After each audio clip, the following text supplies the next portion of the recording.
Paul. Obviously, Scientology searches for those who challenge it and expose it and do what they can to try to censor people who oppose it. Do all of those people who are at the Office of Special Affairs or whoever else deals with trying to counteract/shut down opposition actually know all the details of the OT levels, Xenu, and everything else that is not generally known amongst most Scientologists?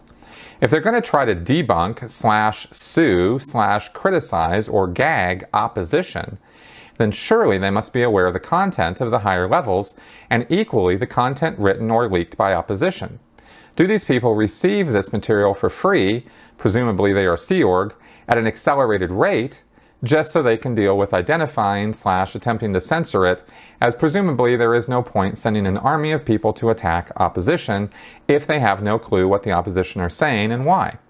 It would seem to be a bit like invading the UK, but having no clue what the capital is, what ports we have, and the basic nature of what armed forces/defenses we have. Okay, in a word, yes. The answer to your question is yes. The people who work in the Office of Special Affairs or otherwise for the Church of Scientology who are exposed to the OT materials through seeing work that I've done or that Leah's done or anybody else, they are OT. And if they're not OT and there's OT material being talked about or exposed in the critical information, whether it be a video, a book, a lecture, a talk, whatever, TV show, no non-OTs are going to be allowed to watch or look at that information. They keep it locked down. And they are very, very strict about this in the world of Scientology. So the Office of Special Affairs will find OTs already who are in Scientology and transfer them into the Office of Special Affairs if they are otherwise qualified for OSA and they want to work there. Or they will push people on up the line to OT, but and remember that when you're in the Sea Org or when you're a staff member, your services are free. So you don't have to pay for the OT levels when you're a Sea Org member, right? So they'll just push you on up them. And there are people I saw over the years in Scientology and in the Sea Org who, who worked in the Office of Special Affairs who were not OT. And when something came up that had OT material in it or confidential material in it, they had to defer to an OT to deal with it because they couldn't. Now, I'm pretty sure that the net effect of this over the years has been to lose some people from OSA and probably has been to cause some of those non-OTs in the Office of Special Affairs to be exposed accidentally to some of the OT material. And I think that what tends to happen in cases like that, at least what I was told when I was in, and I had questions come up about stuff that, was this confidential? I don't know. What did I look at? The line within the world of Scientology is that the OT material that's talked about is squirreled, it's altered, it's not the same as the actual OT materials.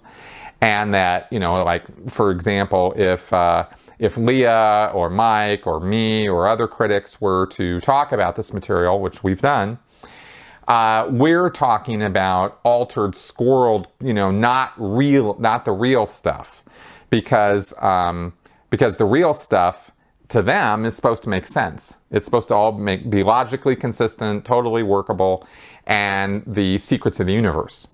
And so if we're just blabbing about it all over the place and to no consequence and no harm or anything like that, then clearly we can't be talking about the good stuff, the real stuff, the honest stuff, because Hubbard says that the good, real, honest stuff is potentially damaging to you if you're not ready for it, right? Amongst other things. So there's various mental machinations that have to go on in the heads of Scientologists to make it make sense that people outside the church know about this stuff.